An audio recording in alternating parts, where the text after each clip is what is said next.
Kalau kamu sudah berkali-kali gagal berubah, mungkin masalahnya bukan di usaha kamu, tapi di siapa kamu merasa dirimu sebenarnya. Sama seperti aku. Dulu aku pikir perubahan itu soal niat yang besar. Tapi setelah aku baca buku Atomic Habit karya James Clear ini, aku sadar perubahan kecil itu bukan sekedar kebiasaan, tapi cara kita mendefinisikan diri kita sendiri.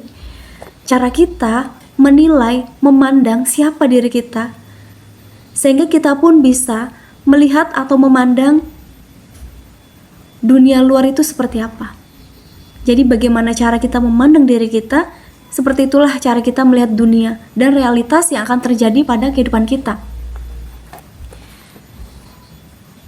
Aku bakal melanjutin materi yang sudah kita bahas di video sebelumnya. So, kalau kamu belum nonton, silahkan tonton dulu karena kita sudah masuk di bab 2. Dimana bab ini mind blowing banget buat aku juga ya. Jadi banyak banget insight yang aku dapatkan. Bab 2 ini berjudul bagaimana kebiasaan membentuk identitas Anda dan sebaliknya. So, sebelumnya Assalamualaikum warahmatullahi wabarakatuh. Gimana kabarnya sobat literasi semuanya? Semoga dalam keadaan sehat walafiat, dalam keadaan terbaiknya dan selalu bahagia apapun yang terjadi saat ini. So, kamu santai aja, silahkan relax melakukan aktivitas yang sedang kamu lakukan sekarang. Cukup di loudspeaker aja video ini dan insya Allah kamu bakal dapetin insight-insight yang terbaik dalam hidupmu dari buku karya fenomenal James Clear. So, perubahan perilaku adalah perubahan identitas. Kamu mungkin mulai suatu kebiasaan karena motivasi, tapi satu-satunya alasan kamu untuk mempertahankannya adalah karena itu bagian dari identitasmu. Perubahan perilaku yang sejati adalah perubahan identitas.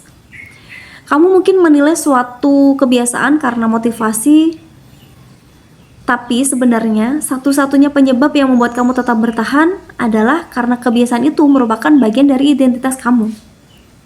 Seseorang dapat membujuk dirinya untuk berolahraga atau menyantap makanan sehat sekali atau 2 kali.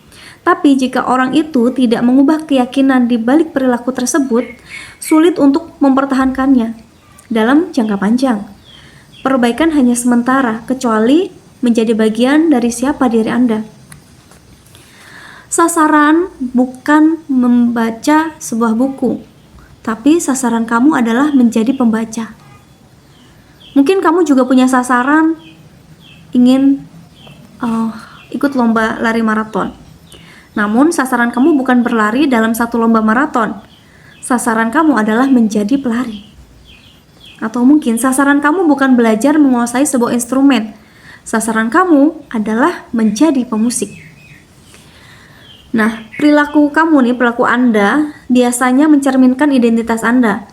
Hal yang Anda kerjakan menunjukkan tipe pribadi Anda yang Anda yakini adalah diri Anda, entah disadari atau tidak.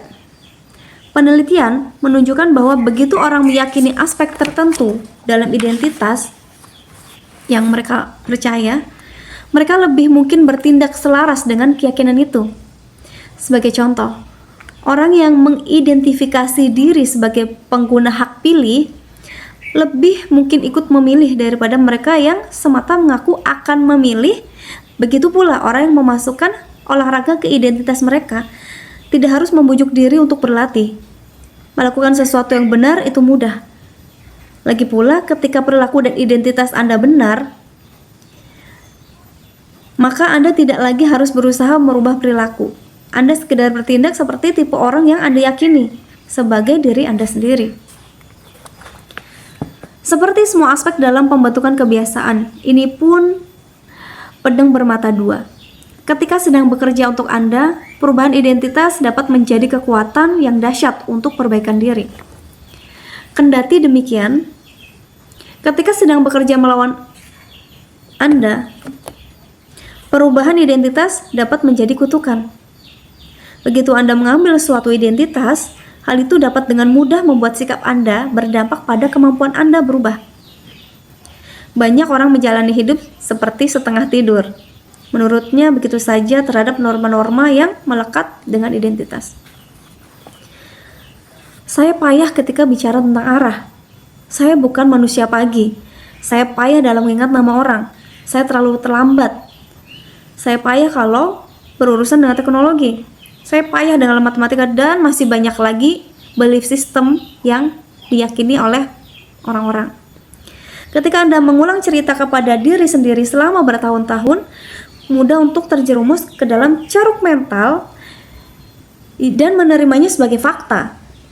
Pada waktunya, Anda mulai menolak aksi-aksi tertentu karena itu tidak sesuai dengan siapa diri saya. Ada tekanan internal untuk mempertahankan citra diri Anda dan perilaku Anda dengan cara yang konsisten dengan keyakinan-keyakinan Anda. Anda menemukan segala cara agar tidak berlawanan dengan diri Anda sendiri. Mungkin dalam suatu pikiran atau aksi terkait dengan identitas Anda, makin sulit mengubahnya, bisa terasa nyaman ketika atau melakukan sesuatu yang mempertahankan citra diri Anda atau identitas pribadi, bahkan seandainya itu salah. Penghalang terbesar perubahan positif di tataran manapun, individu, tim, atau masyarakat adalah mengidentifikasikan konflik. Kebiasaan-kebiasaan yang baik terasa masuk akal, tapi kalau bertentangan dengan identitas Anda akan gagal menerapkannya menjadi aksi. Nah, pada suatu hari, Anda berjuang melawan kebiasaan-kebiasaan Anda karena Anda terlalu sibuk, atau terlalu letih, atau banyak alasan lainnya.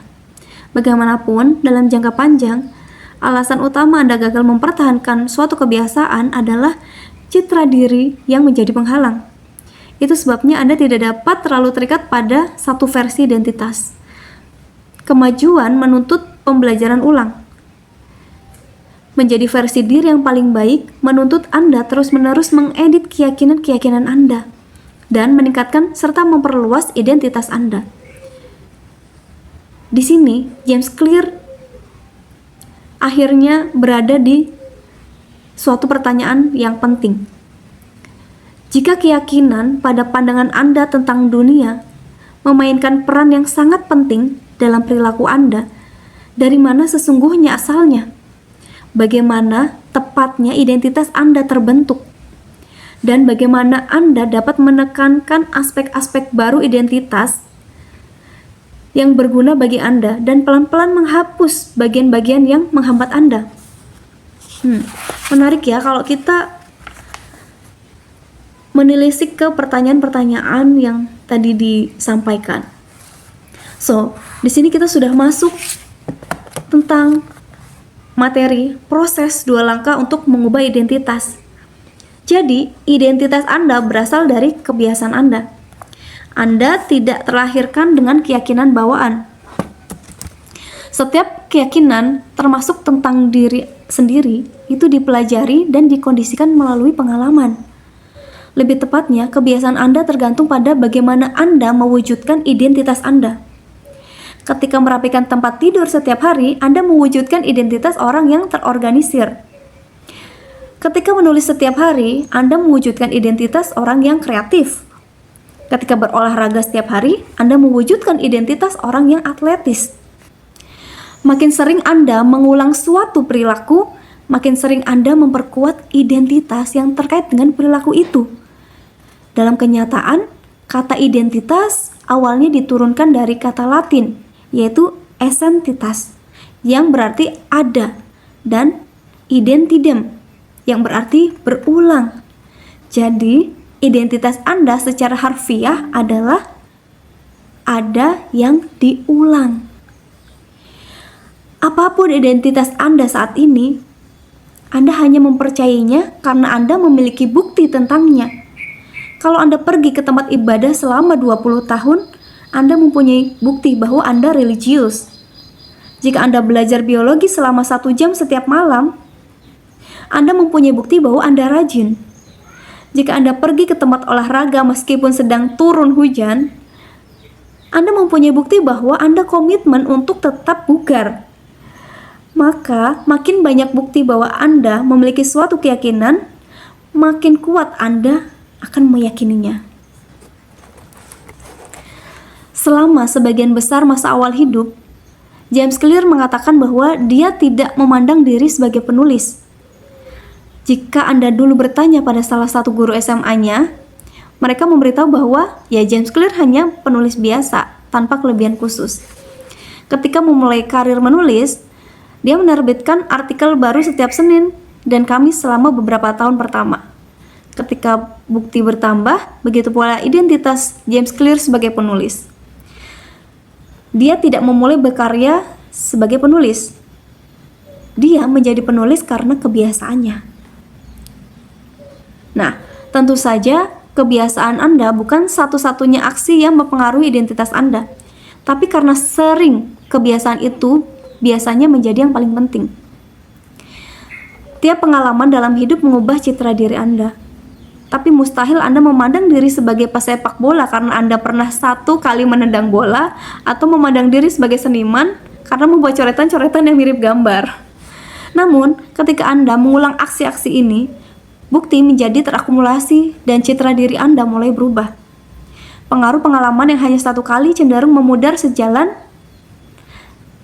waktu. Sementara pengaruh kebiasaan semakin kuat, yang berarti kebiasaan berperan paling banyak sebagai bukti yang membentuk identitas.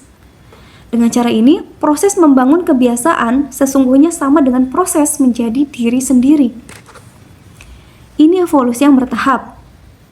Kita tidak berubah dalam sekejap mata dan langsung menjadi orang yang sama sekali baru. Kita berubah sedikit demi sedikit, hari demi hari, kebiasaan demi kebiasaan. Kita terus mengalami evolusi mikro diri. Tiap kebiasaan berfungsi seperti saran. Hai, mungkin inilah saya. Bila Anda menyelesaikan satu buku, barangkali Anda tipe orang yang suka membaca. Bila Anda pergi ke sasana bugaran, barangkali Anda tipe orang yang gemar berolahraga. Hai, Assalamualaikum. Ini adalah lanjutan dari materi yang sebelumnya aku bacain ya. Kemarin sorry banget sempat terpotong karena ada urusan. Jadi aku bakal ngelanjutin di bab proses 2 langkah untuk mengubah identitas. Nah, kita akan lanjut. Setiap aksi yang Anda ambil sama seperti suara pendukung untuk tipe orang yang menjadi cita-cita Anda. Tidak ada peristiwa tunggal yang akan mengubah keyakinan Anda. Tapi ketika dukungan terbangun, begitu pula bukti untuk identitas baru Anda. Ini satu alasan perubahan yang bermakna, tidak memerlukan perubahan yang radikal. Kebiasaan-kebiasaan kecil dapat membuat perbedaan yang bermakna dengan menyediakan bukti untuk identitas baru. Dan bila suatu perubahan bermakna, perubahan-perubahan itu sungguh besar. Itulah paradoks dalam membuat perbaikan-perbaikan kecil. Kalau kita rangkum, Anda dapat melihat bahwa kebiasaan adalah jalur untuk mengubah identitas Anda. Cara paling praktis untuk mengubah siapa Anda adalah mengubah apa yang Anda lakukan. Misal, tiap kali Anda berlatih bermain bola, Anda seorang pemain bola. Tiap kali Anda berlatih bermain gitar, berarti Anda seorang pemusik. Tiap kali Anda mulai berolahraga, Anda seorang atlet. Atau tiap kali Anda menyemangati karyawan Anda seorang pemimpin. Tiap kebiasaan tidak hanya mendatangkan hasil, tapi juga mengajarkan kepada Anda sesuatu yang jauh lebih penting. Percaya pada diri sendiri. Anda mulai percaya Anda sungguh dapat meraih hal-hal ini. Ketika suara yang mendukung bertambah banyak dan bukti mulai berubah, kisah yang Anda ceritakan sendiri juga mulai berubah. Tentu saja cara ini akan bekerja ke arah yang berlawanan. Setiap kali Anda memilih menjalankan kebiasaan buruk, itu suara yang mendukung untuk identitas. Kabar baiknya adalah Anda tidak harus menjadi sempurna. Dalam setiap pemilihan selalu ada suara mendukung untuk kedua pihak. Anda tidak memerlukan suara mendukung yang bulat untuk memenangi pemilihan umum. Anda hanya memerlukan mayoritas. Tidak penting ketika ada beberapa suara yang mendukung perilaku buruk atau kebiasaan yang tidak produktif. Sasaran Anda cukup memenangkan mayoritas selama mungkin. Jadi, walaupun masih ada kebiasaan-kebiasaan buruk, tapi pastikan kebiasaan-kebiasaan baik itu lebih banyak. Jadi, suara pendukung di otak Anda mayoritas meyakini bahwa Anda itu adalah orang yang paling banyak Anda lakukan dalam hal kebiasaan baik itu. Nah, identitas baru memerlukan bukti baru. Bila terus menampilkan suara mendukung yang sama seperti yang biasanya, Anda akan mendapatkan hasil yang sama seperti biasanya. Kalau tidak ada yang berubah, tidak ada pula yang akan berubah. Proses 2 langkah yang sederhana. 1. Putuskan tipe orang yang Anda cita-citakan. Kedua, buktikan pada diri sendiri dengan kemenangan-kemenangan kecil.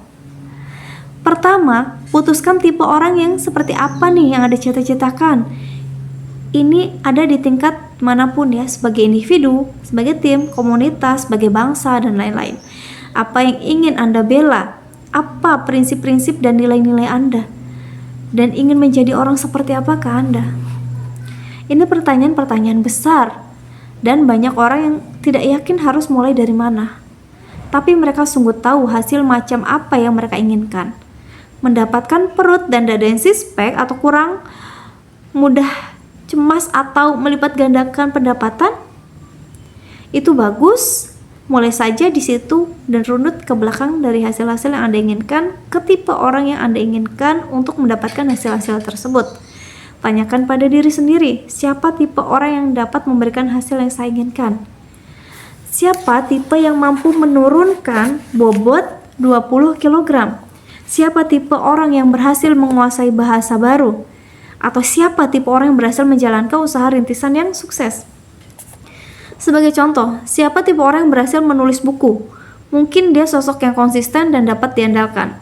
Sekarang fokus Anda beralih dari menulis buku yang berhasil hasil menjadi tipe orang yang konsisten dan andal berbasis identitas. Proses ini dapat mengantar ke keyakinan-keyakinan seperti aku tipe guru yang membela kepentingan murid, atau aku tipe dokter yang menyediakan waktu dan empati untuk kebutuhan pasien, atau aku tipe manajer yang memajukan bawahan. Begitu berhasil memegang tipe orang yang Anda inginkan, maka Anda bisa memulai mengambil langkah-langkah kecil untuk memperkuat identitas yang dikehendaki. Saya punya teman yang berhasil menurunkan berat badan lebih dari 50 kg dengan bertanya pada diri sendiri, apa yang akan dilakukan oleh orang yang sehat? Sepanjang hari ia menggunakan pertanyaan ini sebagai panduan. Apa yang akan dilakukan oleh orang tersebut? Maka apa yang akan dipesan oleh orang-orang tersebut? Burrito atau salad atau mungkin junk food? Dan teman saya membayangkan bahwa seandainya ia berperilaku seperti orang yang sehat dalam jangka waktu yang cukup lama, akhirnya ia akan menjadi orang itu. Dan itu benar. So, konsep kebiasaan berbasis identitas merupakan pengantar pertama kita ke tema pokok lain dalam buku ini. Jadi, pastikan untuk terus nonton video ini sampai nanti kita habis mereview video yang keren ini untuk membahas buku Atomic Habits by James Clear. Terima kasih banyak yang sudah menonton sampai akhir. Semoga ilmu bermanfaat. Jangan lupa support channel ini dengan cara like, comment, subscribe, and share sebanyak-banyaknya. Semoga ilmu ini bermanfaat ke banyak orang. Assalamualaikum warahmatullahi wabarakatuh.